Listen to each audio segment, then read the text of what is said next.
Hi friends, দেখো সিম্পলিফিকেশানের একটা নতুন ধরনের অঙ্ক নিয়ে চলে এসেছি। কী বলা আছে, 1+1/3 প্লাস 1/2 প্লাস 1/4।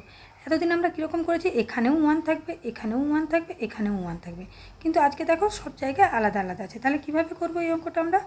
1/4 আছে, লেখো 1 আর 4। এখানে কটা সংখ্যা আছে? 1 2 3, 1 3 2, 1 2 3, তিনটা সংখ্যা আছে, তাই দেবো 3টা ডট। এবার দেখো প্রথমে আমরা কি করব, এখান থেকে লিখব। এখানে কত আছে? 2, 2 লেখো। এখানে কত আছে? 3, 3 লেখো। 1, তার মানে নিচ থেকে লিখে লিখে যাব। এবার কি করব দেখো, এখানে প্লাস চিহ্ন আছে।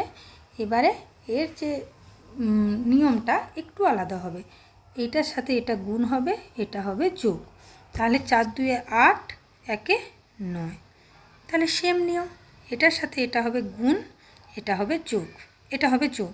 তাহলে কত হচ্ছে? 3 9 27, 27 4 28 29 30 31 হয়ে গেল। তাহলে সেম এটার সাথে এটা হবে গুণ, এটা হবে যোগ, এটা যোগ। তাহলে কত হবে? 31 1 31, 9 40। অ্যান্সার হয়ে যাবে 40/31। আশা করি বুঝতে পেরেছো। ভিডিওটি যদি ভালো লেগে থাকে লাইক শেয়ার এবং সাবস্ক্রাইব করে দিও।